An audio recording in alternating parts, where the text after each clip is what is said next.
আপনি দেখেন চাঁপাই নবাবগঞ্জের এই নেতাটা এই 15.5 বছরে কত ভালো ভালো কথা বলতো, অথচ আগস্টের 5 তারিখের পরে সে আর তার বউ পুরা পাল্টিয়ে গেছে। যা বলে এখন মনে হচ্ছে সব দিনের বিরুদ্ধে। এমনকি আলেমদেরকেও সে এখন বলছে ধর্ম ব্যবসায়ী। হ্যাঁ, কথা বলছে না কেন? কি বেশি বলছি? আর তার বর কথা তো আরো নিকৃষ্ট। অথচ এতদিন তারাও সালেমের বিরুদ্ধে বহু কথা বলতে শুনতাম, এখন পুরাটা নিজেরা জালেম হয়ে গেছে। আল্লাহ বলেন আইন উত্তম উদনা আজালনা জাহান্নাম আলিল কাফিরিনা হাসিরা। সূরা বানী ইসরাঈল 8 নম্বর আয়াতের শেষের অংশে আছে, তোমরা যদি ওদের মতো আচরণ করো আমি আল্লাহ তোমাদের সাথে ওদের মতো আচরণ করব। ওরা যা করেছিল আপনি যদি আবার তাই আরম্ভ করেন, ওদেরকে যদি আল্লাহ এরকম ধরতে পারে আপনাকেও ধরবে। ওরাও সাদাবাজ ছিল, আপনিও সাদাবাজ। হ্যাঁ, কথা বলে না কেন? ওরাও সালেম ছিল, আপনিও সালেম। অইন হদ্দম ওদনা, যদি ওদের মতো করিস, আমি বাংলায় বলছি, ভাষাটা এরকমই পাবেন আপনি, যদি ওদের মতো করিস তোদের সাথে আমিও আল্লাহ ওদের মতো করব। না কেউ এখন দুর্বল? রব্বুল আলামিন বলেন আমার দিন থেকে যারা সত্যি এভাবে ফিরে যায়, আমাকে দুর্বল মনে করে, যাদের ওপরে রাগ করে আপনি এগুলো করবেন, আল্লাহর সিদ্ধান্ত এখানে ফাসাও ফায়াতিল্লাহ। আল্লাহ বলেন আমি নিজে খুব তাড়াতাড়ি অতি সত্বর বিকৌমিন। এখানে যারা আরবি গ্রামার আলেম আছে, বা শব্দটা 19টা অর্থে ব্যবহার হয়। কয়টা? আল্লাহ যেন নিজের কুদরতি হাত লাগিয়ে বলছেন বিকৌমিন, এই কৌমের সাথে আমার হাত আছে। আমার হাত আছে মানে আমার ক্ষমতা আছে। আমি আল্লাহ নিজে তাড়াতাড়ি তাদেরকে কি করব জানো? এমন একটা জাতি, তোদের মাথার উপরে এমন একটা দল তৈরি করে দেব, ইউহিব্বুহুম, যাদেরকে আমি নিজেই ভালোবাসি, ওয়াইউহিব্বুনাহু, এবং যারাও আমি আল্লাহকে ভালোবাসে। আজকে এক আবাল, আমি আবালই বললাম, এ আবাল বলছে অমকের নাম নিতে হলে অজু করে নেওয়া লাগবে। আমি আর নিচে নামলাম না। কি আল্লাহর অধি হয়ে পড়েছে যে ওনার নাম অজু করে নেওয়া লাগবে। এর আগে কিছু মানুষকে দেখতাম চামচামি করতো, দালালি করতো, তেল দিত, সংসদে দাঁড়িয়েও অনেকের নামে বলতো হজরত অমুক। কেন? ও কি মরে গেছে জোরে হজরত বলা লাগবে? আর এত বড় জালেমাকে যদি আপনি হজরত বলে ডাকেন, তাহলে আবু জেহেলকেও বলা লাগবে হজরত আবু জেহেল, কারণ সে আর এ সমান। আবু জেহেলকে কোনোদিন কেউ বলেছে যে হজরত আবু জেহেল? কেন আপনি একে হজরত বলবেন? তার কাজও যা ছিল এর কাজও একই। সেও ক্ষমতায় অবৈধভাবে জোর করেছিল, এও ক্ষমতায় অবৈধভাবে জোর করেছিল। তারে শুনলে যদি আপনি গালি দেন, এরে শুনলেও আপনি গালি দেবেন। আপনারা দেখেছেন তামাম দুনিয়ার জরিপ একটা বেরিয়েছে, পৃথিবীতে 257টা দেশ, 10 জন মানুষের তালিকা দেখলাম, তারা পৃথিবীর নিকৃষ্ট মানুষ, তার 1 নাম্বারে আমাদের দেশে যেটা পালিয়েছে ওইটা। আমি আর নাম নিতে চাই না, ঘৃণা করে। 2 নাম্বার নামটা নেই, বাশার আল আসাদ। 3 number Netanyahu. এরকম 10 জনের নাম পেলাম, তার 1 নাম্বারে আল্লাহর ওলির নাম। হাদা বায়ানুল লিন্নাস হুদাল লিন্নাস। আল্লাহ তাআলা বলেন মানুষ যারা, তাদের জন্য আমি কোরআন দিয়েছি। এই জন্য হিন্দু মানুষ না, বলেন না কেন? ওয়ালাকাদ কাররামনা বানি আদম, আমি বনি আদম সন্তানকে সম্মান দিয়েছি। এখানে আল্লাহ বলেন না ওয়ালাকাদ কাররামনা বানি মুসলিমিন, যে মুসলমান সন্তানকে আমি সম্মান দিয়েছি। আছে কোরআনে? না, নেই। হ্যাঁ, ঈমান যারা আনে এ অনুযায়ী যদি কেউ কাজ করতে পারে, তারা সৃষ্টি জগতের ভেতরে শ্রেষ্ঠ। ইন্নাল্লাযীনা আমানু ওয়া আমিলুস সালিহাত উলাইকা হুম খায়রুল বারিয়া। বারিজন মানে সৃষ্টি। আল্লাহ রাব্বুল আলামিন বলেন যারা ঈমান আনে আরে দাবি অনুযায়ী যারা ভালো ভালো কাজের আঞ্জাম দেয়, আমলে সালেহ করে, নেক কাজ। সালেহ শব্দটা নিয়ে আমাদের বাংলাদেশে একটা ভেজাল আছে। আমলে সালেহ মানে আমরা মনে করি শুধু নামাজ পড়া, আর এই যে রোজা আসতেছে রোজা রাখা, জব্বা গায়ে দিয়ে, পাগড়ি মাথায় দিয়ে, অথবা বিশাল বোরকা পরে, দুনিয়ার কোনো খেয়াল নেই, আমি একবার সালেহ হয়ে গেলাম। না, সালেহ শব্দের শাব্দিক অর্থ নেই, কিন্তু আরো যে অর্থগুলো আছে তার অন্যতম একটা অর্থ হচ্ছে যোগ্য। কি বললাম? যোগ্য হওয়া লাগবে। যদি সত্যি আপনি যোগ্যতা অর্জন করতে পারেন, যোগ্য হতে পারেন, আল্লাহর ওয়াদা আছে সূরা নূর 55 নম্বর আয়াতে, ওয়াদাল্লাহুল্লাযীনা আমানু মিনকুম ওয়া আমিলুস সালিহাত লা ইস্তাখলিফান্নাহুম ফিল আরদ কামা ইস্তাখলাফাল্লাযীনা মিন ক্বাবলিহিম। আল্লাহ বলেন, আমি তোমাদের ভেতরে তাদের সাথে ওয়াদা করছি। বলেন তো ওয়াদা করছেন কে? এটা হালকা মিথ্যা হতে পারে। যিনি ওয়াদা করছেন তার ওয়াদা কোনোদিন আজ পর্যন্ত মিথ্যা হয়েছে? যা বলেছে একেবারে অক্ষরে অক্ষরে পালন হচ্ছে। এই জন্য ওয়াদা কিন্তু হামজার না, ডক্টর হাবিবের না। ওয়াদা কার? ওয়াদাল্লাহুল্লাযীনা আমানু মিনকুম। ওয়াদুন শব্দের শাব্দিক অর্থ হচ্ছে প্রতিশ্রুতি দেওয়া। আমি একেবারে এই আঙ্গুলের সাথে আঙ্গুল দিয়ে, এই যে ছোটবেলায় দেখতাম অনেকে বন্ধু তৈরি করে দোস্ত পাতায়, এই আঙ্গুলের সাথে এক আঙ্গুল দিয়ে বলে এরকম টিপ মারো, এরকম দেখেন ছোটকালে। অথবা কেউ কে এই আঙ্গুলের সাথে আঙ্গুল, যেটা মেয়েরা করে বেশি, এই আঙ্গুলের সাথে আর এক আঙ্গুল দিয়ে টান দেয়। যতক্ষণ টানবে ওর বন্ধুত্ব নাকি দৃঢ় হবে। আল্লাহ তাআলা বলেন ওয়াদা, এটা মাজদার, ওয়াদা ইয়াইদু, এর শাব্দিক অর্থ হচ্ছে আমি আল্লাহ নিজে ওয়াদা করছি। শব্দটা অনেক জটিল একটা শব্দ। আল্লাহ নিজে যখন ওয়াদা করেন, ওই ওয়াদা ভঙ্গ হওয়ার কোনো সম্ভাবনা নেই। তাহলে বাস্তবে আমরা কিন্তু আয়াতের উল্টা কিছু দেখতে পাচ্ছি। কথা বুঝতেছেন?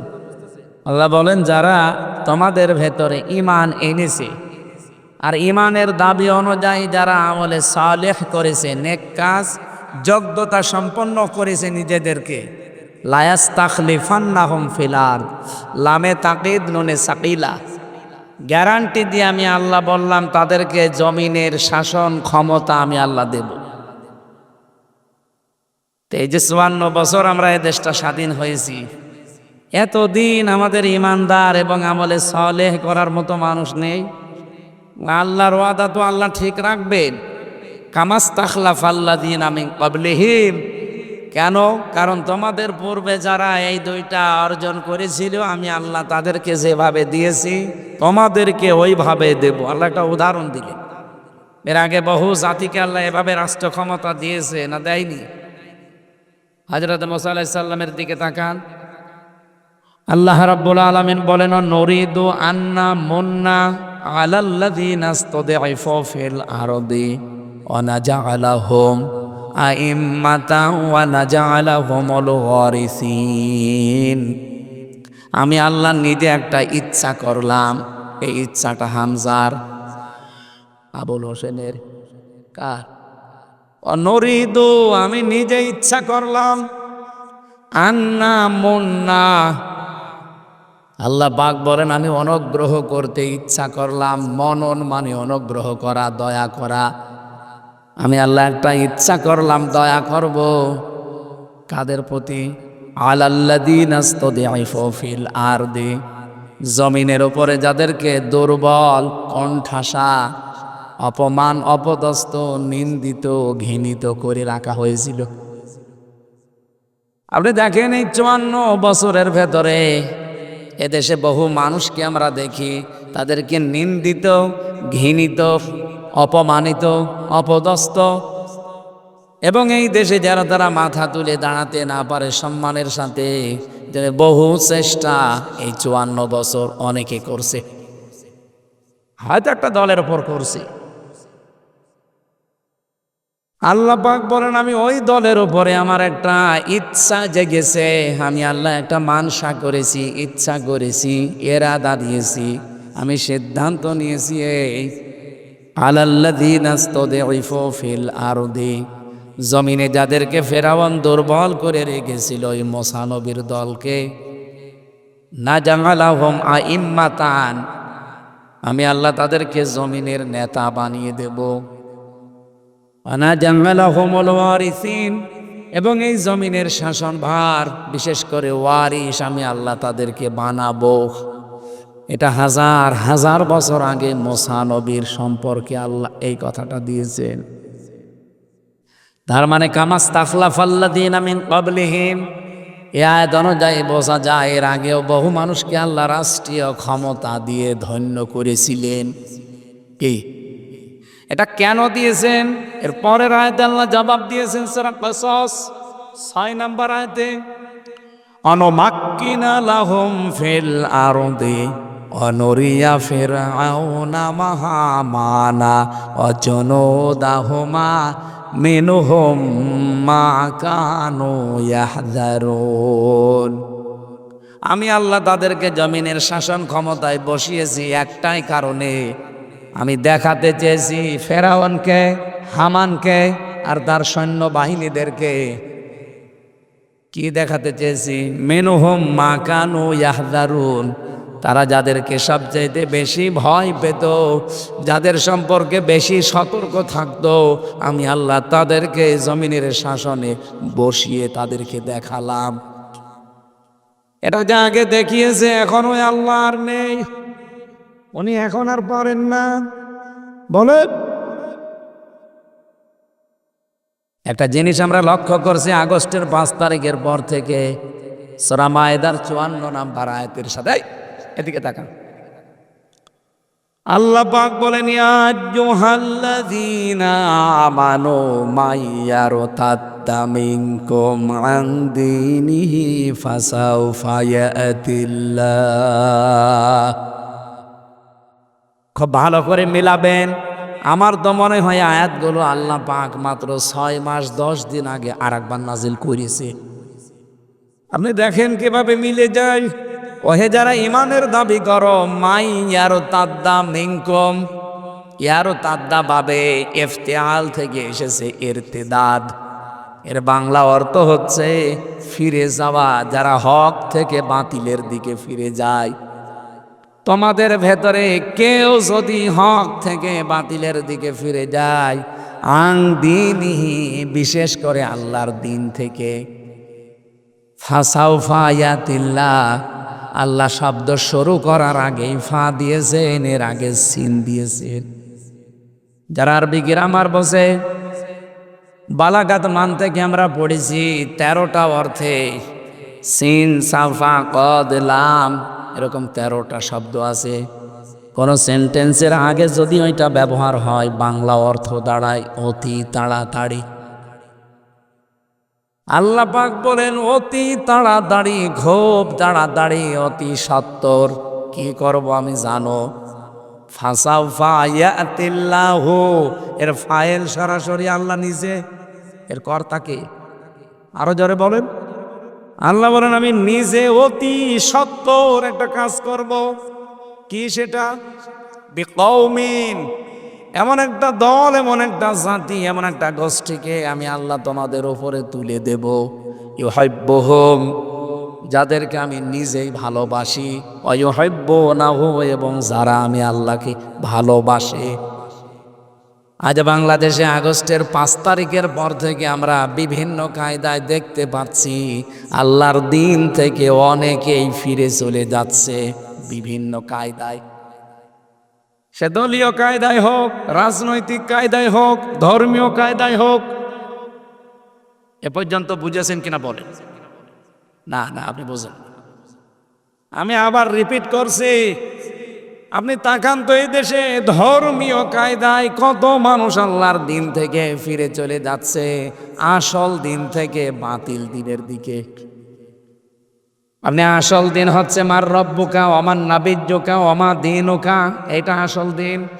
সিলেবাসের এই সমস্ত বিষয় খবর নেই, আল্লাহর এই দিন থেকে বিভিন্ন পীরের নাম নিয়ে, বিভিন্ন দলের নাম নিয়ে তারা আল্লাহর বান্দাদেরকে বাতিল ধর্ম, বাতিল দিনের দিকে নিয়ে চলে যাচ্ছে। এই এদিকে তাকান, আপনি দেখেন তো এই দেশে 48,000-এর উপরে দরবারগুলো আছে। কোন দরবারে মার রব্বুকা ওয়া মান নাবিয়্যুকা ওয়া মা দীনুকা এর যে হাকিকত গুলো শিক্ষা দেওয়া হয় নেই। আপনি যে কবরে যাওয়ার পরে 3টা প্রশ্নের সম্মুখীন হবেন। মার রব্বুকা, তোমার রবকে যদি বলতে চান রব্বি আল্লাহ, আমার রব আল্লাহ, কমপক্ষে 5টা জিনিস দুনিয়ায় আপনাকে মানা লাগবে। কয়টা? 1 নম্বরে রবের অর্থ আমি পেয়েছি সৃষ্টিকর্তা। তাহলে সৃষ্টিকর্তা হিসাবে আপনি মানবেন কাকে? অন্য কাউকে মানা যাবে? সৃষ্টিকর্তা এটা কি শুধু মানুষ? পৃথিবীর যত সৃষ্টি আছে কর্তা কে? তাহলে বাংলাদেশটা সৃষ্টি করে দিয়েছে কে? মানেন তো। কিছু কিছু মানুষ বলেন না, এ দেশ আমার বাবা বানিয়েছে। কেন আপনার বাবা বানাবে কেন? আপনি যে রব্বি আল্লাহ বলতে চান, প্রথমেই তো আপনাকে সৃষ্টিকর্তা হিসাবে মানা লাগবে। এটা কি শুধু মানুষ সৃষ্টি না সব সৃষ্টি? এক কথা বুঝতেছেন? তাহলে এই কথা কেউ যেন পাগলামি করেও বলবেন না যে দেশ আমার বাবা বানিয়েছে। আজকে এক আবাল, আমি আবালই বললাম, এ আবাল বলছে অমকের নাম নিতে হলে অজু করে নেওয়া লাগবে। আমি আর নিচে নামলাম না। কি আল্লাহর অধি হয়ে পড়েছে যে ওনার নাম অজু করে নেওয়া লাগবে? এর আগে কিছু মানুষকে দেখতাম চামচামি করতো, দালালি করতো, তেল দিত। সংসদে দাঁড়িয়েও অনেকের নামে বলতো হজরত অমুক। কেন? ও কি মরে গেছে যে হজরত বলা লাগবে? আর এত বড় জালেমাকে যদি আপনি হজরত বলে ডাকেন, তাহলে আবু জেহেলকেও বলা লাগবে হজরত আবু জেহেল, কারণ সে আর এ সমান। আবু জেহেলকে কোনোদিন কেউ বলেছে যে হজরত আবু জেহেল? কেন আপনি একে হজরত বলবেন? তার কাজও যা ছিল এর কাজও একই। সেও ক্ষমতায় অবৈধভাবে জোর করেছিল, এও ক্ষমতায় অবৈধভাবে জোর করেছিল। তারে শুনলে যদি আপনি গালি দেন, এরে শুনলেও আপনি গালি দেবেন। আপনারা দেখেছেন তামাম দুনিয়ার জরিপ একটা বেরিয়েছে, পৃথিবীতে 257টা দেশ, 10 জন মানুষের তালিকা দেখলাম, তারা পৃথিবীর নিকৃষ্ট মানুষ। তার 1 নম্বরে আমাদের দেশের যেটা পালিয়েছে ওইটা। আমি আর নাম নিতে চাই না, ঘৃণা করে। 2 নম্বর নামটা নেই, বাশার আল আসাদ। 3 নম্বর নেতানিয়াহু। এরকম 10 জনের নাম পেলাম, তার 1 নম্বরে আল্লাহর ওলির নাম। যাই হোক, আল্লাহ যেন তারে সম্মতি দেয়, বলে না আমি। আপনাকে রাগ করলেন? বলেন তো এই আয়াত থেকে যেটা আমি তুলে আনতে চাই, আল্লাহর দিন থেকে আপনি ফেরত যান, ফিরে যেতে চান, কাদের ওপরে রাগ করে, কাদেরকে দেখাতে? আপনি কি মনে করেন আমি দিন থেকে, ইসলাম থেকে ফিরে অন্য দিকে গেলে আল্লাহ দুর্বল হয়ে যাবে? আল্লাহ বলেন না, ওয়াইন তাতাওয়াল্লাউ ইয়াস্তাবদিল কওমান গায়রাকুম সুম্মা লা ইয়াকুনু আমসালাকুম। সূরা মুহাম্মাদের ভেতরে আল্লাহ বলেন, যদি দিন থেকে ফিরে যাস, এমন একটা দল তোদের ওপরে আমি আল্লাহ তৈরি করে দেব যারা তোদের মতো হবে না। 54 বছর পরে আমার মনে হচ্ছে ঠিক আল্লাহ যেন দেখাচ্ছে, আজ যারা দিন থেকে ফিরে চলে যাচ্ছেন বিভিন্ন দলের ওপরে, বিভিন্ন মানুষের ওপরে রাগ করে হোক আর যে কোনোভাবেই হোক। আপনি দেখেন চাঁপাইনবাবগঞ্জের এই নেতাটা এই 15.5 বছরে কত ভালো ভালো কথা বলতো, অথচ আগস্টের 5 তারিখের পরে সে আর তার বউ পুরা পাল্টিয়ে গেছে। যা বলে এখন মনে হচ্ছে সব দিনের বিরুদ্ধে। এমনকি আলেমদেরকেও সে এখন বলছে ধর্ম ব্যবসায়ী। হ্যাঁ, কথা বলছে না কেন? কি বেশি বলছি? আর তার বর কথা তো আরো নিকৃষ্ট। অথচ এতদিন তারাও সালেমের বিরুদ্ধে বহু কথা বলতে শুনতাম, এখন পুরাটা নিজেরা সালেম হয়ে গেছে। আল্লাহ বলেন আইন উত্তম উদনা আজালনা জাহান্নাম আলিল কাফিরিনা হাসিরা। সূরা বানী ইসরাঈল ৮ নম্বর আয়াতের শেষের অংশে আছে, তোমরা যদি ওদের মতো আচরণ করো আমি আল্লাহ তোমাদের সাথে ওদের মতো আচরণ করব। ওরা যা করেছিল আপনি যদি আবার তাই আরম্ভ করেন, ওদেরকে যদি আল্লাহ এরকম ধরতে পারে আপনাকেও ধরবে। ওরাও সাদাবাজ ছিল, আপনিও সাদাবাজ। হ্যাঁ, কথা বলে না কেন? ওরাও সালেম ছিল, আপনিও সালেম। আইন হদ্দম হদনা, যদি ওদের মতো করিস, আমি বাংলায় বলছি, ভাষাটা এরকমই পাবেন আপনি, যদি ওদের মতো করিস তোদের সাথে আমিও আল্লাহ ওদের মতো করব। না কেউ এখন দুর্বল।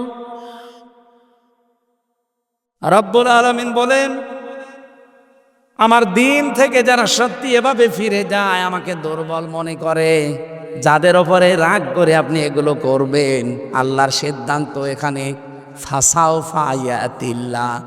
আল্লাহ বলেন আমি নিজে খুব তাড়াতাড়ি অতি সত্বর বিকৌমিন। এখানে যারা আরবি গ্রামার আলেম আছে, বা শব্দটা 19টা অর্থে ব্যবহার হয়। কয়টা? আল্লাহ যেন নিজের কুদরতি হাত লাগিয়ে বলছেন বিকৌমিন, এই কৌমের সাথে আমার হাত আছে। আমার হাত আছে মানে আমার ক্ষমতা আছে। আমি আল্লাহ নিজে তাড়াতাড়ি তাদেরকে কি করব জানো?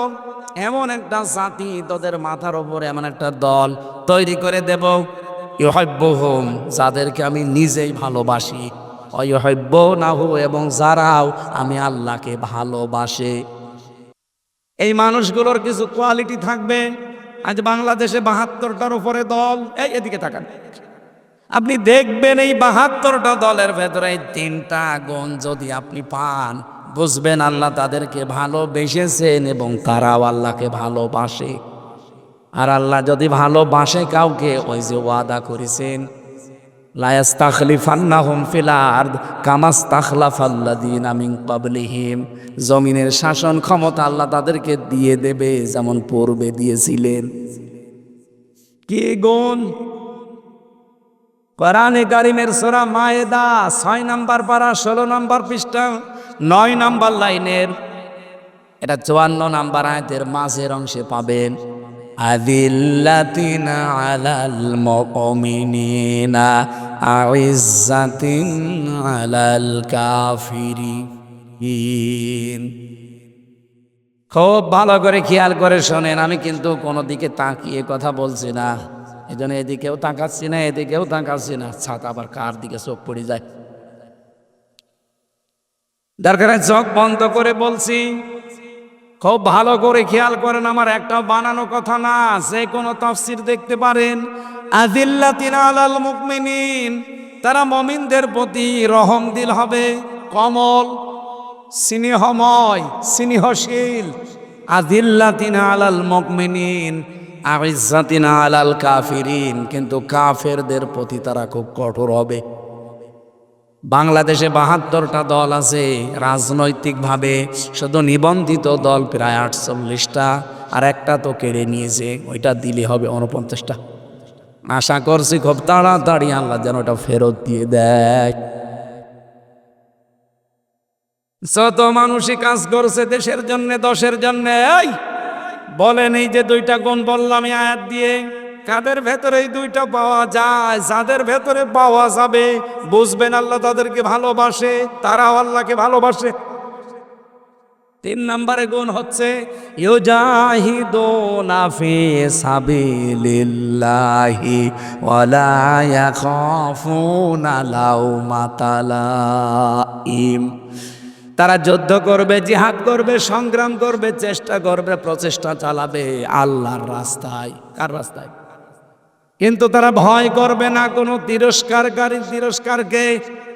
54 বছরে বহু ভয় দেখিয়েছেন বিভিন্ন নাম দিয়ে, ট্যাগ দিয়ে, কিন্তু সত্যি যারা একামতে দিনের দায়িত্ব পালন করে মন থেকে, তাদেরকে কোনো তিরস্কার পিছিয়ে রাখতে পারে নাই। এমনকি যত ভয় দেখান, যত তিরস্কার করেন, তাদের ইমানি শক্তি আল্লাহ আরো বাড়িয়ে দেয়। আপনি দেখেছেন এক মুরব্বী মানুষ, উনি বলেছেন দেখেন তামাম পৃথিবীর মানুষকে বলছি আমাদেরকে ভয় দেখাবেন না, চোখ রাঙাবেন না। হ্যাঁ, যদি সমালোচনা করতে চান গঠনমূলক করে, আমাদেরকে আপনারা ভয় দেখাবেন না, চোখ রাঙাবেন না। এই পৃথিবীতে আল্লাহ ছাড়া আমরা কাউকে ভয় পাই না। আপনারা যতই তিরস্কার করেন, যতই উল্টাপাল্টা নাম দেন, মানুষের কাছে যতই আমাদের কালার করেন, কোনো ভয় আমাদের নেই। এখানে না, এখন ভয় পাচ্ছি না, সামনেও পাবো না। লাও মাথা লাইম, কোন তিরস্কারকারীর তিরস্কার আমরা থোড়াই কি আর কিছু মনেই করি না। আল্লাহ বলেন, এটা আমি যাদের তাদের দেই না, যালিকা ফাদলুল্লাহ, এটা আল্লাহর অনুগ্রহ। ইউতিহি মাইয়াশা, যাকে আল্লাহ পাক চান তাকে এগুলো দান করেন। এবার আপনি বলেন, এই আয়াত অনুযায়ী যেটা বুঝলাম, অবশ্যই আল্লাহর দিন থেকে যদি ফেরত চলে যান, আপনি মনে করবেন না আল্লাহ দুর্বল হয়ে গেছে। আল্লাহ বলেন, আমি অতি শীঘ্রই কিন্তু একটা দল তৈরি করে দেব। আর আমি আয়াতটা বাংলাদেশের সাথে মিলিয়ে অনেক কিছু পেয়ে গেছি। এদেশে মনে হচ্ছে আল্লাহ তিনটা গুণ যাদের ভেতরে আছে তাদেরকে ভালোবাসেন এবং তারাও আল্লাহকে ভালোবাসে। আল্লাহ পাক বলেন, আমি প্রথম টার্গেট তাদেরকে তোদের উপরে নিয়ে আসব, কিন্তু তারা তোদের মতো হবে না। এখন আল্লাহ পাক যাদেরকে ভালোবাসেন ওই দলে যেন আমাদেরকেও সামিল হওয়ার সুযোগ দেন। সুযোগ যদি পান, হবেন তো? বলেন বলেন। গুণ প্রথমটা কি বললাম? নিজেদের ভেতরে রহম দিল হবে। কোথায়? আমার বাড়ি কুষ্টিয়া, ডক্টর হাবিব সাহেবের বাড়ি ঝিনাইদা, প্রায় কমপক্ষে 50 কিলোমিটার দূর।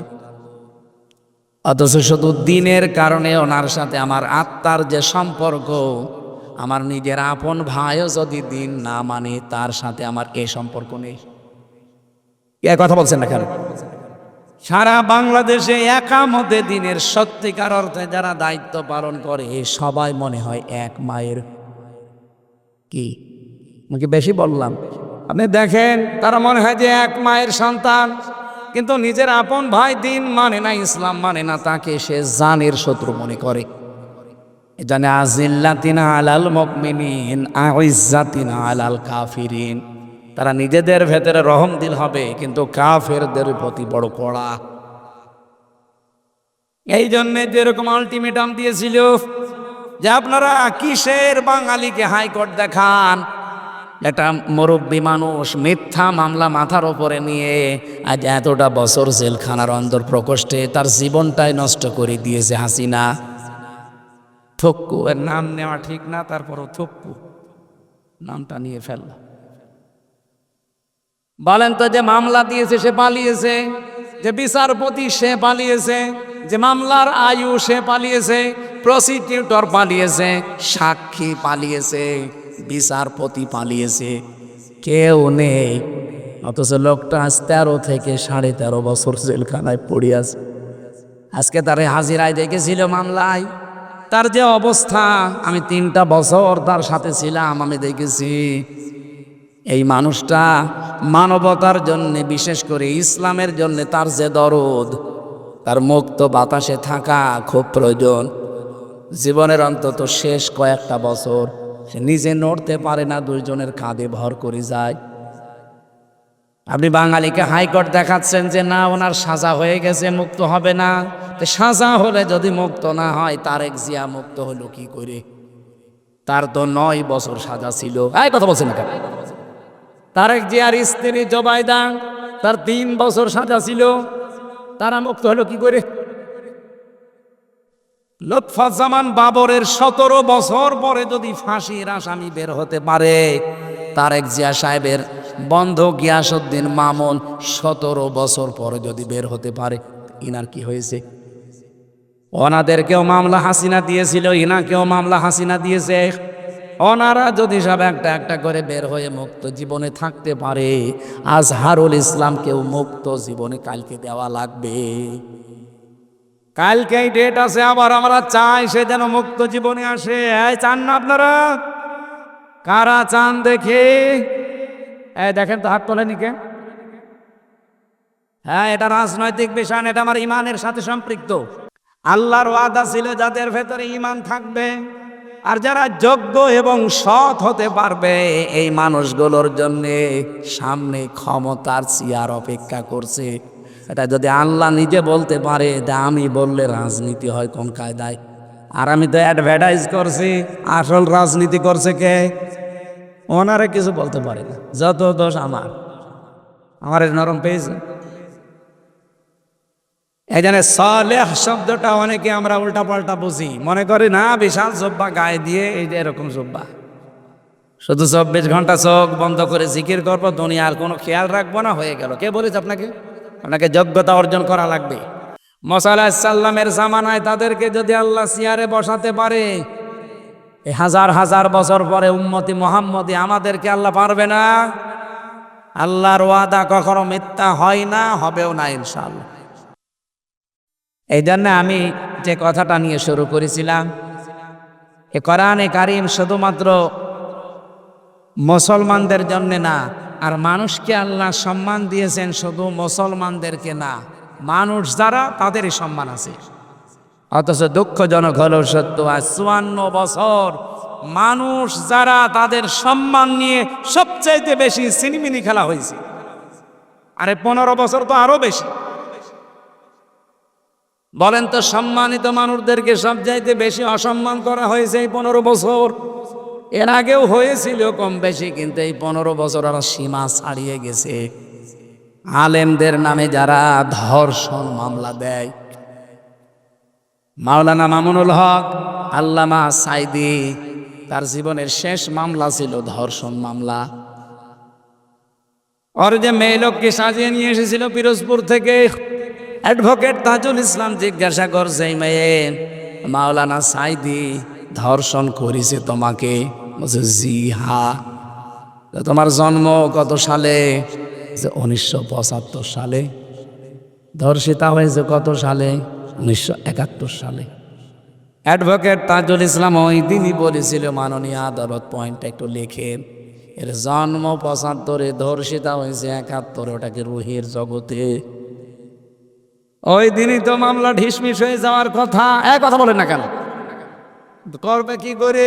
রায় তো একজনের, উনি যা বলবে তাই হবে, আর বাকিগুলো সব লোক দেখানো। কি এই ট্রাইব্যুনাল বানিয়েছে লোক দেখানোর জন্যে, বিচারপতি লোক দেখানো। বিচারপতি যার নাম কালামা নিয়ে কে মানুষের ভেতরে পড়ে না, এই জন্যে আল্লাহ ওর বিসি উড়িয়ে দিয়েছে। আমি আর নিচে নামলাম না, এমনি বিসি উড়িয়ে গেছে। বলছে আল্লামা সাইদিকে আমি ফাঁসি দিতে পারিনি, এই জন্য জীবনে আমার আফসোস। আল্লাহ ওর আফসোস জীবনে ঘুষিয়েছে। কথা বলে না কেন? কলার পাতায় শুয়েছিল, গলায় গামছা দিয়ে টানতে টানতে চোরের মতো নিয়ে এসেছে। ওই দিনই মামলা শেষ হয়ে যাওয়ার কথা, কিন্তু না, দেয়নি। কারণ বললাম না, সবই সাজানো। আর এই সাজানো জিনিসে এখন এটিএম আজহারুল ইসলাম যদি থাকে জেলখানায়, আপনি বিবেকের কাছে প্রশ্ন আসে না আপনার? তার যে 3টা সাক্ষী, একটা 6 মাইল দূর থেকে, একটা 3 মাইল দূর থেকে, একটা 1.5 মাইল দূর থেকে, ওরা কি যন্ত্র দিয়ে দেখেছিল ওই সময়? হ্যাঁ, আমি এখানে মাঠের ওই মাঠে দেখতে পারছি না, আরো 6 মাইল দূর থেকে দেখলো কি লাগিয়েছিল চোখে। আর সেই সাক্ষীর উপরে ভিত্তি করে আপনি ফাঁসি দিয়ে দিলেন। এই সবগুলো হাসিনাই থক্কু, ওর সাজানো। সবগুলো কি? সব ওর সাজানো। আমি নিজে ভিকটিম, আমি নিজে জানি না, আমার উপরে দিয়েছিল, সব সাজানো। বাড়ির থেকে তুলে নিয়ে গেল, অথচ বলছে না ওনারে নিয়েছে আমরা চড়হাঁস থেকে। পুরাটা মিথ্যা কথা। তার মানে আমি নিজে যখন টের পেয়েছি, আমি একটা ছোট মানুষ। বলেন তো, এই মুহূর্তে, এই যে আগস্টের 5 তারিখে কত মানুষকে আপনারা মেরে ফেলেছেন বিভিন্ন জায়গায়। ঝিনাইদহ একটা টাঙিয়ে রেখেছিল। সারা বাংলাদেশে কম বেশি বিভিন্ন জালেমদের বাড়ি ঘর ভেঙেছে, কেউ আগুন লাগিয়েছে, 32 নম্বর 33 নম্বর হয়ে গেছে। হয়নি? বলেন না কেন? 32 33 হয়তো না, ওই যে খালি উস্কানি দেয়। এই জন্য আল্লাহ আযাবুল বুলডোজার নাজিল করে।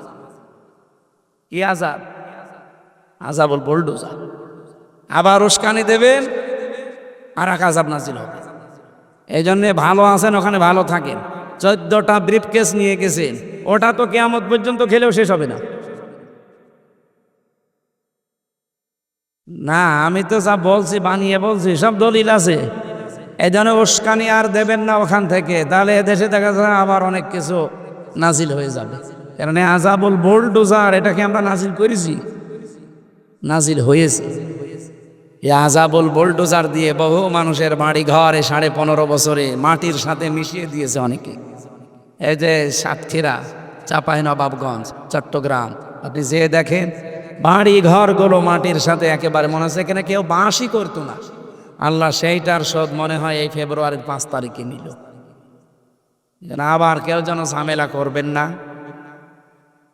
যে কথাটা বলার জন্য পর্যন্ত নিয়ে আসলাম, রব্বুল আলামিন আমাদেরকে কোরআনে কারিমের এই মাহফিলে যাদেরকে নিয়ে এসেছেন, আমি যেটা বোঝাতে চাচ্ছিলাম এখান থেকে, আল্লাহ রাব্বুল আলামিন আমাদেরকে কোরআনে কারিমের এই অনুষ্ঠানে নিয়ে এসে সালেহ শব্দের ব্যাখ্যা থেকে পর্যন্ত এসেছিলাম। নেককার হওয়ার জন্য এখন থেকে যোগ্যতা অর্জন করার দরকার আছে না নেই? যে যে জায়গায় আছেন এখান থেকে তাকে যোগ্যতাশালী হওয়া লাগবে, যোগ্যতা সম্পন্ন হওয়া লাগবে। আল্লাহর ওয়াদা আল্লাহ পালন করবেন সামনে ইনশাআল্লাহ। যেহেতু ওনারা অবৈধ ছিল, ওনাদের রায়ও ছিল অবৈধ, এই জন্য আমরা চাই নিরপরাধ কোনো মানুষ এই 15.5 বছরে যারা মিথ্যা মামলা, মিথ্যা সাক্ষীর কারণে জীবনটা নষ্ট হয়ে গেল, খুব তাড়াতাড়ি তাদেরকে মুক্ত বাতাসে ছেড়ে দিন। কারণ যারা রায় দিয়েছে তারাই তো নেই, আপনি এনেকে রাখবেন কেন? দরুদ আর সালাম পড়ছি মুহাম্মাদুর রাসূলুল্লাহ। আমি যে কথাটা বোঝাতে চাচ্ছিলাম, মানুষ, সম্মানিত মানুষদেরকে সম্মান করা লাগবে। নবীজি মসজিদে নববীতে বসেছিলেন, দেখলেন একটা লাশ চলে যাচ্ছে, বিশ্বনবী দাঁড়িয়ে পড়লেন। সাহাবেরা বলে হুজুর দাঁড়াবেন না, এটা ইহুদির লাশ। নবীজি বললেন ইহুদি তাতে কি হয়েছে, ওটা তো আল্লাহর বান্দা। আমি তো দাঁড়িয়েছি আল্লাহর বান্দার সম্মানার্থে। সুবহানাল্লাহ বলতে পারেন না? নবীজির মতো মানুষ যদি একটা ইহুদি মরে গেছে তার লাশ দেখে দাঁড়িয়ে যেতে পারে, আর আমরা মুসলমান, সৃষ্টির শ্রেষ্ঠ সৃষ্টি মানুষ, তার ভেতরে খায়রুল বারিজ্জা, যাদের ঈমান আছে তারা, যারা মুসলিম, এদের সাথে যে আচরণ করলাম, আপনি বিবেকের কাছে প্রশ্ন করে দেখেন। নবীজি ইহুদি দেখে দাঁড়িয়ে যান, আর আপনি মুসলমানদেরকে আরো দাবিয়ে দেন। আল্লাহ আমাদেরকে মানুষকে সম্মান করার তৌফিক দান করেন।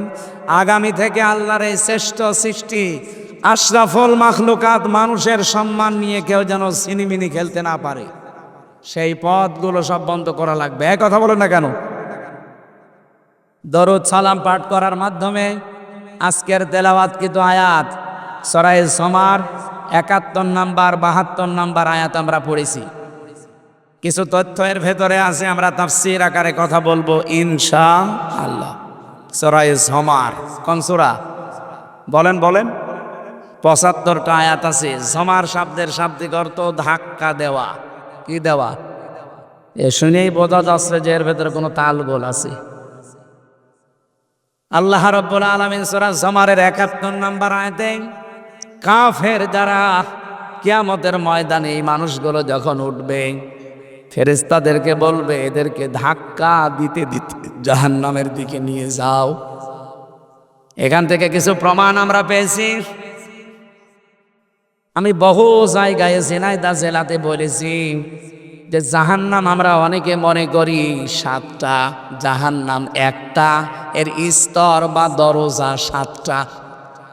যে যেই ধরনের দুনিয়ায় অপরাধ করবে আল্লাহ পাক তাকে ওই ধরনের জাহান্নামে স্থান দেবে। এই জন্য আমরা এমন এমন কাজ করতে যাই যেন জাহান্নামে না যাওয়া লাগে। কারণ এই যে 7টা জাহান্নামের জন্য আল্লাহ কাজ আলাদা আলাদা দিয়েছেন। এই 7টা জাহান্নামের দরজা যেগুলো আছে, যে যে ধরনের অপরাধ করবে আল্লাহ ওই স্তরে তাকে পৌঁছাবে।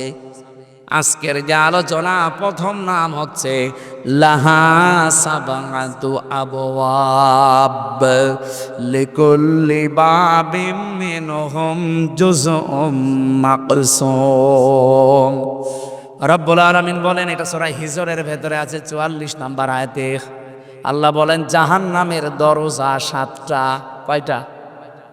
যে যে ধরনের অপরাধ করবে তার জন্য ওই অংশটা আল্লাহ রেখে দিয়েছেন।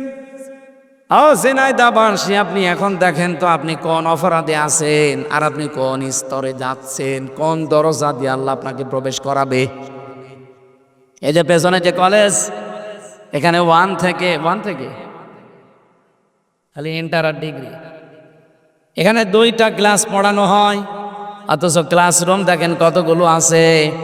ইন্টারে মনে হয় 2 বছর আছে, ডিগ্রিতে 3 বছর, অন্তত 5 বছর তো 5টা ক্লাসরুম আছে। কলেজ কয়টা এখানে ক্লাসরুম? যে যেই ক্লাসে পড়ে ও ওই দরজা দিয়ে প্রবেশ করে যে বসবে। আপনি পড়েন ক্লাসে, ইন্টারে ফার্স্ট ইয়ারে, ডিগ্রির একেবারে ফাইনাল ইয়ারে যে বসে আছেন, আপনি কিছু বুঝবেন? স্যার লেকচার দেবে, আপনি আন্দাজে হা না করবেন, কিছু বুঝবেন না। কারণ ওই জায়গায় বসতে হলে এখন আপনাকে 5 বছর পড়া লাগবে। কথা বলে না কেন? রাব্বুল আলামিন এইটা জানিয়েছেন, লিকুল্লি বাবিম মিনহুম জুজউম মাকসুম। দুনিয়াতে যে যে ধরনের অপরাধ করবে তার জন্য ওই স্তরটা আমি আল্লাহ অংশ বিশেষ ঠিক করে রাখলাম। আজকে প্রথমটা শুরু হচ্ছে জাহান্নাম। এটা একটা দরজার নাম। এটা কি? এ দরজা আল্লাহ কাদেরকে দেবেন? ওয়াসিকাল্লাযীনা কাফারু ইলা জাহান্নামা যুমারা। এটা কি বলেন তো দরজা? জাহান্নাম। এই দরজার নাম কি? জাহান্নামের আরো দরজার নাম আছে হাবিয়া, হুতামা, লাজা, সাঈর, সাকার, জাহিম আর জাহান্নাম। কয়টা? 7টা। বলেন বলেন। এর প্রথম নম্বরের দরজার নাম জাহান্নাম, এর নামই জাহান্নাম। এই দরজা দিয়ে যে মানুষগুলো প্রবেশ করবে, আল্লাহ বলেন এখানে দিয়ে হবে কাফেরদের। কাদের? কাফেরদেরকে ফেরেশতারা ধাক্কা দিতে দিতে বলবে সামনে যা। সামনে যেতে যেতে একেবারে জাহান্নামের গেটে যখন যাবে, তখন আল্লাহ এদিকে তাকান। আমি এটা জেলখানা যাওয়ার পরে বুঝেছি, এর আগে বুঝেছিলাম এইভাবে না। জেলখানায় যাওয়ার পরে বুঝেছি, হাত্তা ইযা জাউহা ফুতিহাত আবওয়াবুহা অকাল। আল্লাহ পাক বলেন ওরা যখন ধাক্কা খেতে খেতে জাহান্নামের গেটে যাবে, তখন জাহান্নামের গেট খোলা হবে। তার মানে জাহান্নামের গেট সব সময় বন্ধ। সব সময় কি? কিন্তু জান্নাতের কথা পুরা কোরআনে যেখানে পাবেন, যে 2 আয়াত পরে আছে, ওয়াসিকাল্লাযীনা তাকাউ রাব্বাহুম ইলাল জান্নাতি যুমারা। দুনিয়াতে যারা তাকওয়া অবলম্বন করে, রবকে ভয় করে দুনিয়ার জীবন চালাবে, এই মানুষগুলোকে আমার আল্লাহ ফেরেশতাদেরকে দিয়ে ধাক্কা দেবে। কিন্তু এ ধাক্কা পুলিশের ধাক্কার মতো না, এ ধাক্কা বন্ধুর ধাক্কার মতো। পুলিশও ধাক্কা দেয় আসামিকে, বন্ধুও বন্ধুকে ধাক্কা দেয়। 2 ধাক্কা আকাশ আর পাতাল আলাদা। বন্ধু যতই জোরে ধাক্কা মারুক, এর ভেতরে একটা ভালোবাসা আনন্দ আছে। আর পুলিশ যত আস্তেই মারুক, ওর ভেতরে ঘৃণা আছে, রাগ আছে। জাহান্নামের ফেরেশতারা যাদের ধাক্কা দেবে, ও ধাক্কা যত আস্তেই দিয়ে অপমানিত মনে হবে। আর জান্নাতের ফেরেশতা ধাক্কা যদি নাও দেয়, আর যত জোরেই দেয় না কেন, আপনার কাছে বন্ধুর আদরের ধাক্কার মতো মনে হবে। হাত্তা ইযা জাউহা ওয়া ফুতিহাত। আগের আয়াতে ওয়া নেই, পরের আয়াতে ওয়া আছে। জেলখানায় যে বুঝলাম কি বললাম জানো? এই যে ফতিহাতের আগে ওয়া নেই, ফতিহাতের আগে ওয়া আছে। জাহান্নামের ক্ষেত্রে নেই, জান্নাতের ক্ষেত্রে আছে। আল্লাহ বলেন এই মানুষগুলো ধাক্কা খেতে খেতে যখন জাহান্নামের গেটে যাবে, জাহান্নামের গেট তখন খোলা হবে। তার মানে এর আগে কি? আরো জোরে বলেন। আর জান্নাতি মানুষগুলো যখন ধাক্কা খেতে খেতে জান্নাতের গেটে যাবে, ও জান্নাতের গেট তাদের জন্য আগেই খোলা থাকবে। জান্নাতের গেট কখনো বন্ধ থাকে না, ও সব সময় ওপেন। আর জাহান্নামের গেট কখনো ওপেন থাকে না, সব সময় বন্ধ। আপনি জেলখানাগুলো দেখেন, ঝিনাইদহে জেলখানা আছে, জেলা কারাগার, ও 24 ঘন্টা তালা লাগানো। কিছু বের করলে তখন তালা করে বের করে সঙ্গে সঙ্গে আবার তালা লাগিয়ে দেয়। কথা বলে না কেন? এটা জাহান্নামের একটা উদাহরণ। এই জেলখানাগুলো, ওয়াজআলনা জাহান্নামা লিল কাফিরিনা হাসীরা। কাফেরদের জন্য আমি আল্লাহ জাহান্নামকে কারাগার বানিয়েছি। জাহান্নাম কি বলেন বলেন? হ্যাঁ, মমিনের জন্য দুনিয়া হচ্ছে কারাগার, দুনিয়া সিজনুল মুমিন ও জান্নাতুল কাফির। এই পৃথিবীটা মমিনদের জন্য কারাগারের মতো, জেলখানার মতো, আর কাফেরদের জন্য বেহেশতের মতো। কারাগার যত আরামের জায়গা হোক, কোনো কাজ নেই, কাম নেই, শুধু খাওয়া আর ঘুমানো, তারপরও মানুষ ওখানে অসুস্থ হয়ে যায়। কি কথা বলেন না কেন? কোনো শান্তি ওর ভেতরে নেই। 24 ঘন্টা মানুষের টেনশন লেগেই থাকে, অথচ কোনো কাজ নেই, কাম নেই, খালি খাবেন আর ঘুমাবেন। একটাই সমস্যা, আপনি মন মতো কিছু করতে পারবেন না, যা করবেন ওদের অর্ডার মতো। এই জন্যেই কারাগারে ভালো লাগে না। মুক্ত জীবন মানুষের ভালো লাগে, যদিও কষ্ট করা লাগে, কারণ এখানে আমি স্বাধীন, আমার মন চাচ্ছে এখন চুয়াডাঙ্গা যেতে, আমি চলে গেলাম। আর কারাগারে যারা আছে, আর 40 বছর পড়ে আছে ঝিনাইদহ কারাগারে, ও কি মন চাইলে চুয়াডাঙ্গা যেতে পারবে? বলেন। আল্লাহ পাক বলেন যে মানুষগুলো কাফের, এদেরকে ধাক্কা দিতে দিতে জাহান্নামের গেটে নেওয়ার সঙ্গে সঙ্গে দেখবে জাহান্নামের দরজা বন্ধ। এরা গেটে যাওয়ার পরে খুলে দেওয়া হবে। খুলে দেওয়ার পরে কি হবে জানো? ওখানে যিনি দায়িত্বে আছেন, মালিক, দারওয়ান, ফেরেশতা, এ জিজ্ঞাসা করবেন, আলাম ইয়াতিকুম রাসূলুম মিনকুম ইয়াতলুনা আলাইকুম আয়াতি রাব্বিকুম। তোমাদের কাছে কি কোনো নবী রাসূল যায়নি? কোনো আলেম ওলামা যায়নি? নবীর ওয়ারিসরা যায়নি? উত্তরাধিকারীরা যায়নি? তারা আল্লাহর আয়াতগুলো তেলাওয়াত করে তোমাদের শোনায়নি? এখানে আয়াতি, এটা বহু বচন। এদিকে তাকান। আয়াত মানে কিন্তু শুধু কোরআনের আয়াত না, কি ইতিহাসও আল্লাহর আয়াত। এই যে আসমান জমিন, এগুলো আল্লাহর আয়াত, এগুলো আয়াত না? এখানে নবীওয়ালা কাজ যারা করবে, তাদের প্রথম কাজ হবে এতলো আলাইহিম আয়াতিনা, তারা তেলাওয়াত করে শোনাবে আল্লাহর আয়াত। এই আয়াত মানে শুধুমাত্র কোরআনের আয়াত না। তাফসিরে হাক্কানি মুফাসসির লিখেছেন, এই আয়াত মানে আল্লাহর নিদর্শন, এই আয়াত মানে আল্লাহর সৃষ্টি, এই আয়াত মানে ইতিহাস। ইতিহাসও আল্লাহর আয়াত। এই জন্য আল্লাহ ইতিহাসেরও কসম দিয়েছেন, আল্লাহ আসরি, ইতিহাসের কসম, কারণ এটা নীরব সাক্ষী।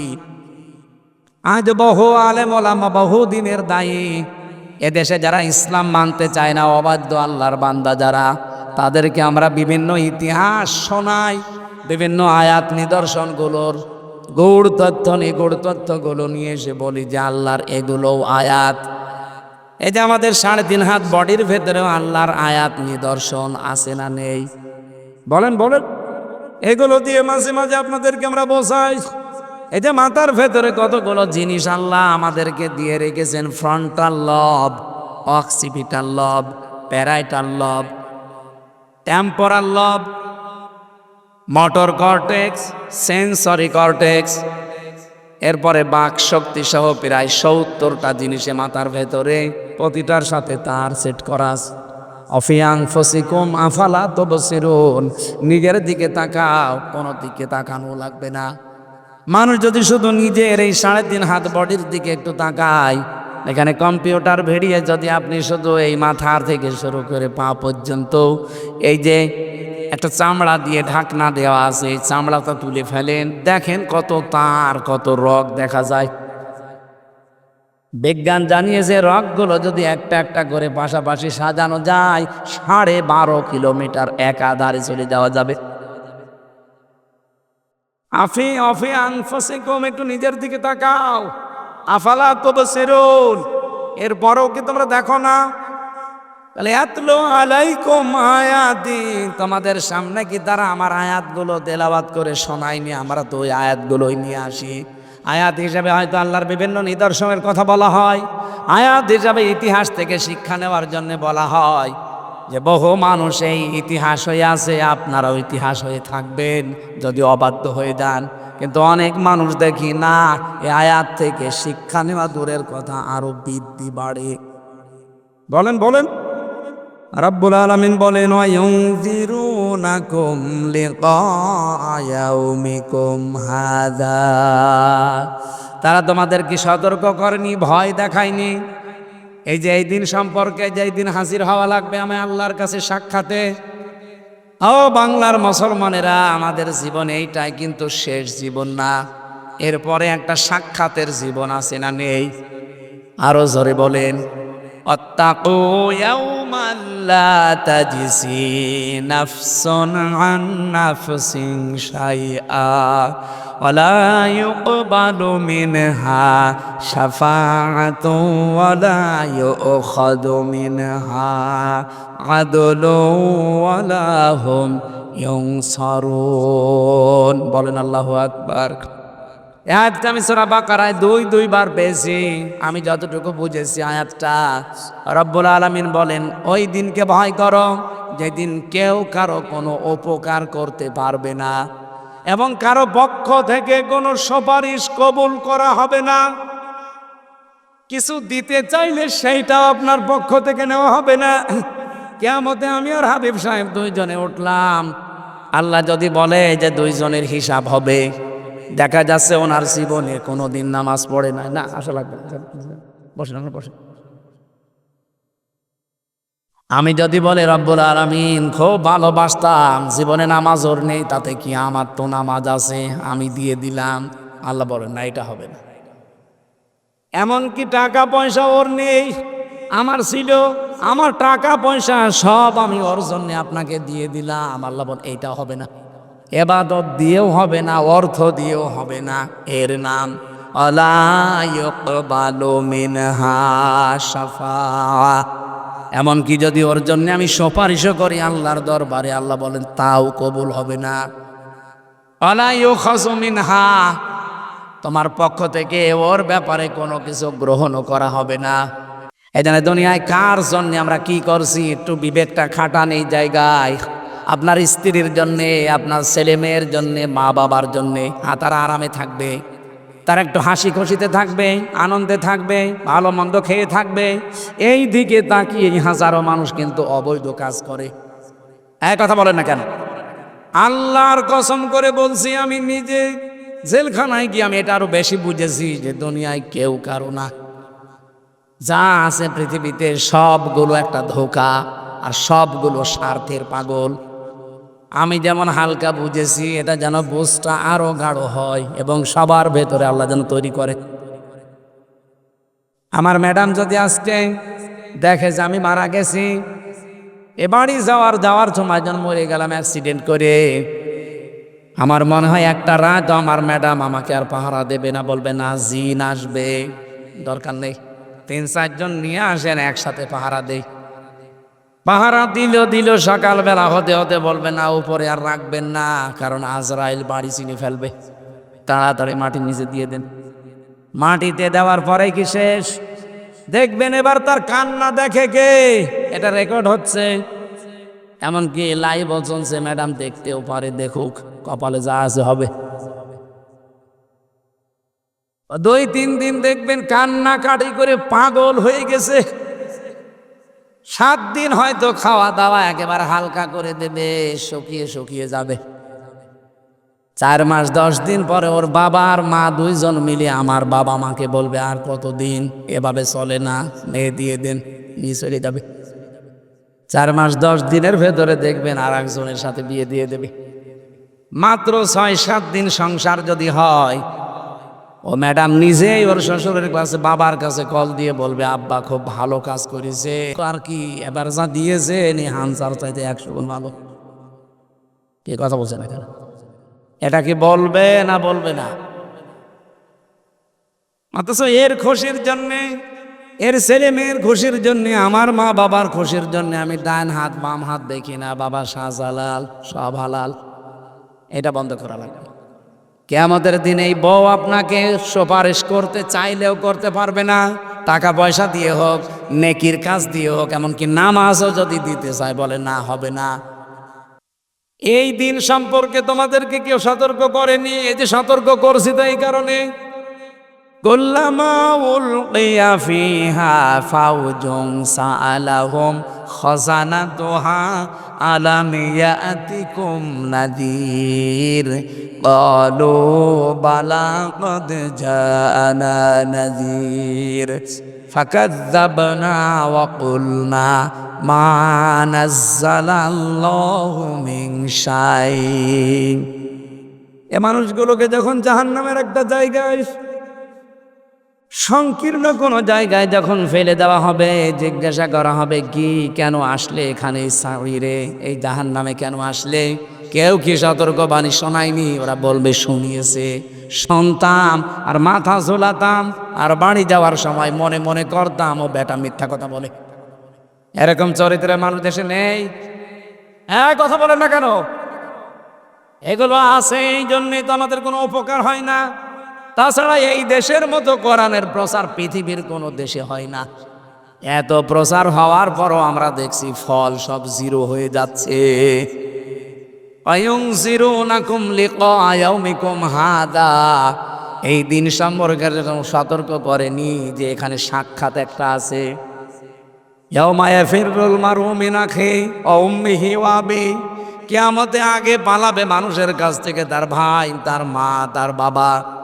উম্মিহি শব্দের ব্যাখ্যায় পড়লাম, এক একটা সন্তান একটা নেকির জন্য তার মায়ের পা ধরে থাকবে 500 বছর। কত? 500 বছর পরে ওর মুখের উপরে লাথি দিয়ে বলবে দুনিয়ায় আমার বিয়েই হয়নি, ছেলে পাবো কোথায়? এরকম একটা সাক্ষাতের দিন আমাদের সামনে কিন্তু উপস্থিত আসতেছে, হয়তো 2 দিন পরে, 2 দিন আগে। আমরা যেন কেউ পাগলামি না করি। আমি সহ যারা আছি আজকে থেকে পাগল ভালো হয়ে যাব।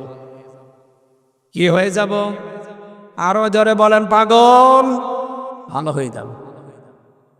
রাব্বুল আলামিন বলেন, ক্বালু বালা ক্বাদ জা বালা ওয়ালাকিন হাক্কাত কালিমাতুল আযাবি আলাল কাফিরিন। ওরা বলবে হ্যাঁ এগুলো সব ঠিক ছিল, কিন্তু না, এখন আর কোনো কথা শোনা হবে না। কাফেরদের প্রতি আমি আল্লাহর আযাব এটা নির্ধারিত হয়ে গেছে, এটা এখন কার্যকর হবে। কিলা দুখুলু, তাদেরকে বলা হবে প্রবেশ করো, আবওয়াবা জাহান্নামা খালিদিনা ফিহা, এই জাহান্নামে আর চিরদিন এখানে থাকো। ফাবিইসা মাসওয়াল মুতাকাব্বিরিন, অহংকারী যারা তাদের জন্য কত নিকৃষ্ট স্থান এইটা। বলেন নাউজুবিল্লাহ। এটা কয়েকটা জিনিস এখানে জানলাম। জাহান্নাম নামে যে দরজাটা আছে, এই দরজা দিয়ে আল্লাহ তাদেরকে প্রবেশ করাবে যারা কাফের। যারা কি? বাংলাদেশে তো কাফের নেই। কাফের কারে বলে আমরা অনেকে জানি না, মনে করে আবু জেহেল শুধু কাফের ছিল, আর কেউ নেই। কাফের শব্দের শাব্দিক অর্থ হচ্ছে অস্বীকার করা। ইসলাম আল্লাহ যেভাবে দিয়েছে কিয়ামত পর্যন্ত পরিপূর্ণ, কিছু আপনি দিতে পারবেন না, তাহলে আপনি কাফের। ইসলাম থেকে কিছু বাদ দিতে পারবেন না, তাহলে আপনি কাফের। এক কথা বলছেন না কেন? আজ ইসলামের ভেতরে নতুন নতুন নিয়ম ঢুকিয়ে যারা বলে এটাও ইসলামেরা কি, আরো জোরে, এই যে যারা বলে আলী বাবা, কেল্লা বাবা, ফতে বাবা, তাহলে নতুন করে আপনি জিকিরটা ইসলামের ভেতরে ঢোকালেন। নবীজির 63 বছরের জীবনে কোনোদিন কেল্লা বাবা, ফতে বাবা জিকির করেছে? এটা রেকর্ড হচ্ছে, সারা দেশে যাচ্ছে। এই জন্য বলছি ইসলামের ভেতরে নতুন কিছু যারা ঢুকিয়েছেন, আপনি নামের আগে মুফতি লিখতে পারেন, মাওলানা লিখতে পারেন, ডক্টর লিখতে পারেন, আজহারি মাঝহারি লিখতে পারেন, আপনি কাফের। যারা ইসলামে নতুন করে কিছু ঢোকাবে এরা কি? বলুন বলুন। এটা বাংলাদেশে আর ভারতে বেশি হচ্ছে। নতুন নতুন ইসলাম বানিয়ে আমরা প্রচার করছি যে এইটাও ইসলাম, অথচ আসল ইসলামের খবর নেই।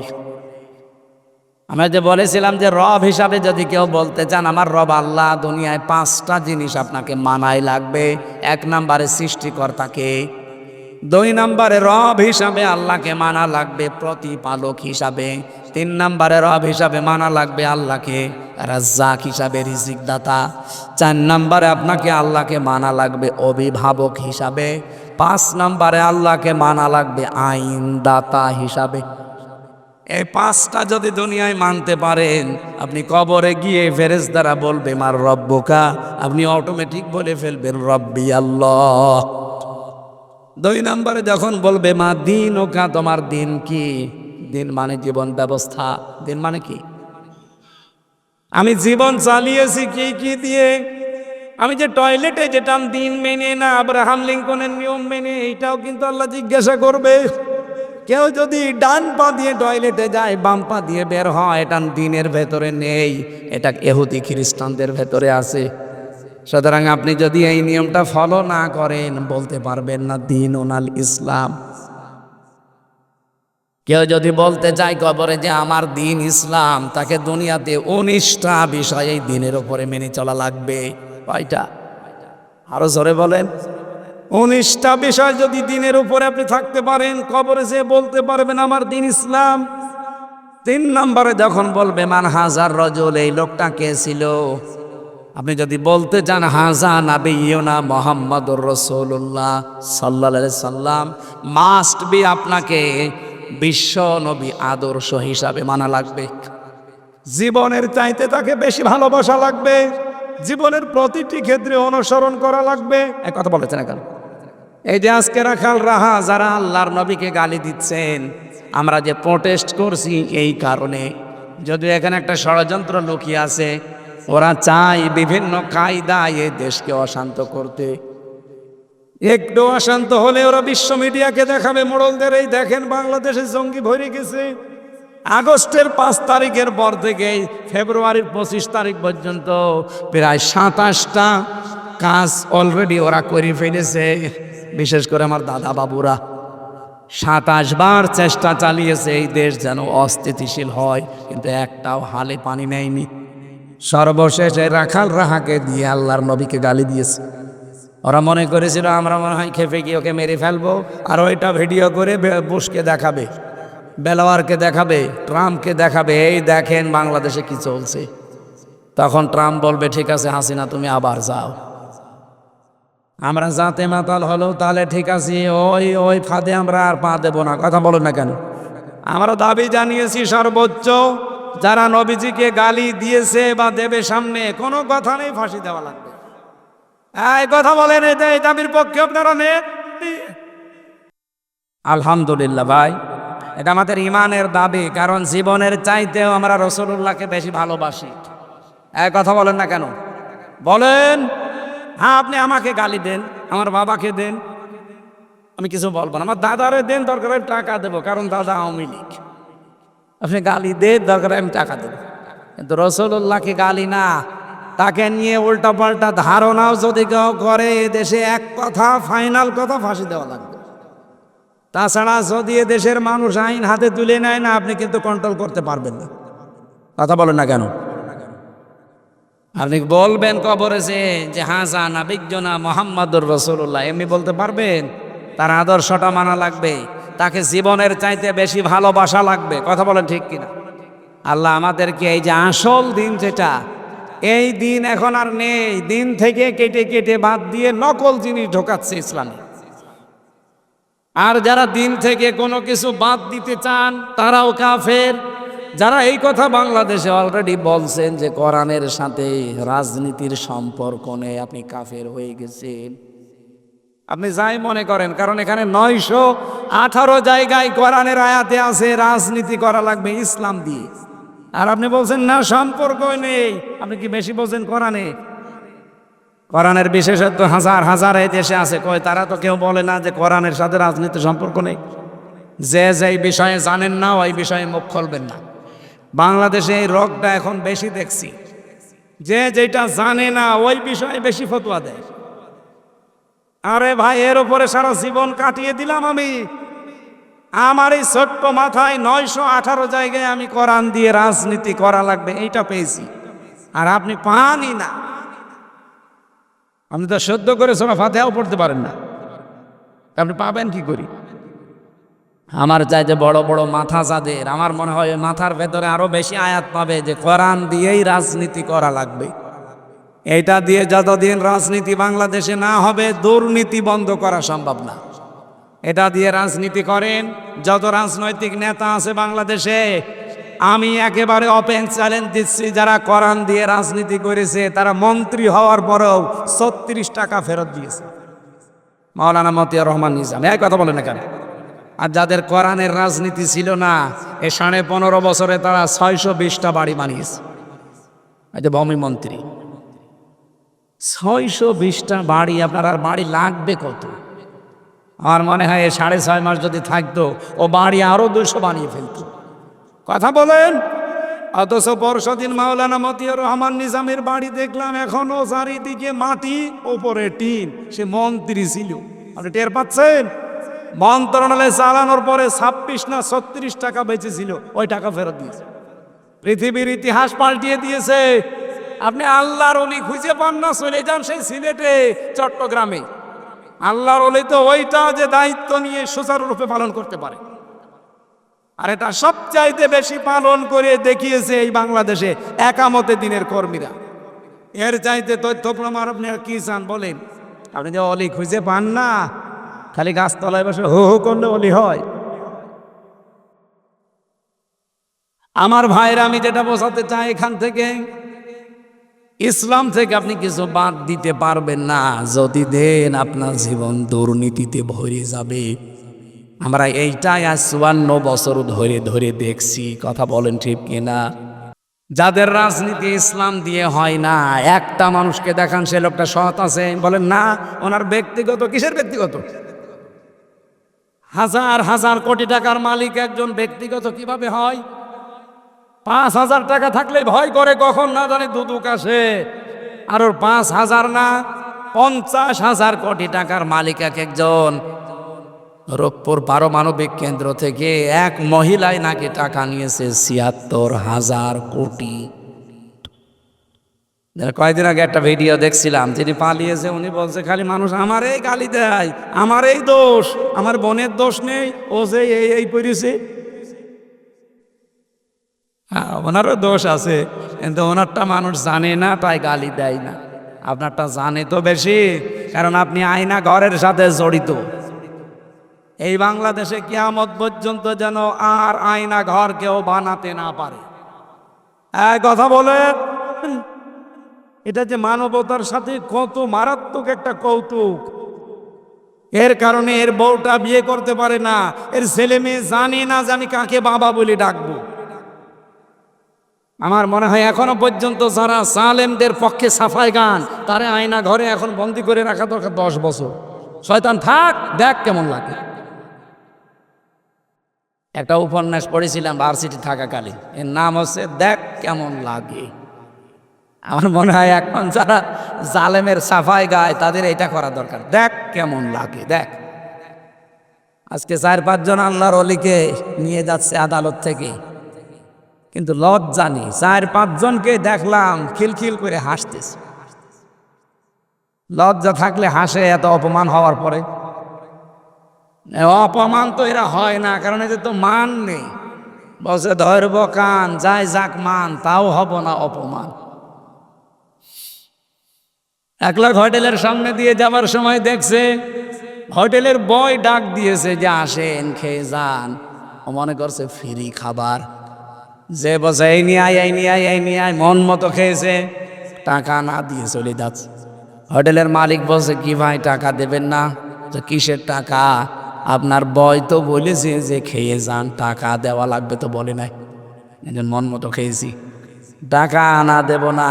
বলছে টাকা যদি না দেন আপনার এমন অপমান করবো। বলছে করেন। জোতার মালা গলায় দিয়ে সারা শহর ঘোরাবো। বলছে ঘোরান। সারা শহর ধরিয়ে এনে মোকানের সামনে দাঁড়িয়ে বলছে এবার কি অপমান বোধ হয়? সে কিসের অপমান?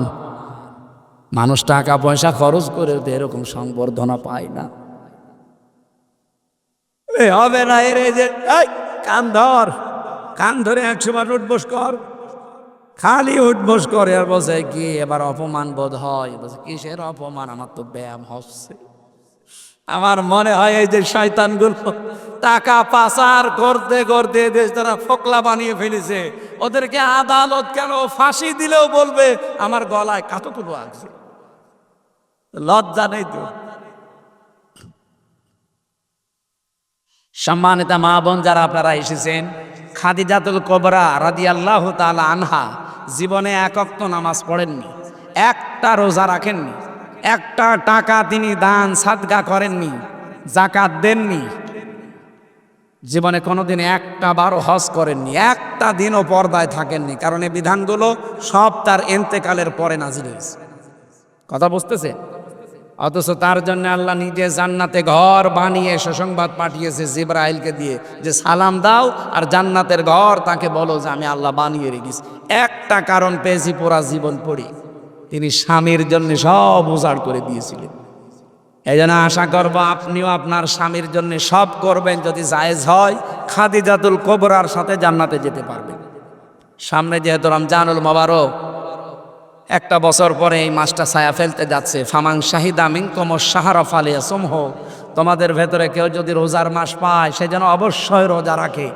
রোজা রাখলে গ্যাস ভালো হবে, পেটের যে অসুখগুলো আছে এগুলো ভালো হয়ে যাবে ইনশাআল্লাহ। আমরা সামনে রোজা রাখবো এবং জাহান্নামের এই দরজা যেহেতু কাফেরদের জন্য খোলা, আমরা কাফের যারা আছি, কাফের কাকে বলে বোঝা গেছে? ইসলামে নতুন করে যারা কিছু দেবে তারা কাফের, ইসলাম থেকে যারা কিছু বের করে দেবে সেও কাফের। আল্লাহ এই গুণ থেকে আমাদের হেফাজত করুন। কিয়ামতে আল্লাহর সাথে সাক্ষাৎ হবে, এটা যেন আরো দৃঢ় করে দেন। বলেন আমিন। ওই যে সামনে যে গাড়ি আছে ওখানে আমার লিখিত বই আছে, মেয়েদের জন্য যাওয়ার সময় নিয়ে যেন।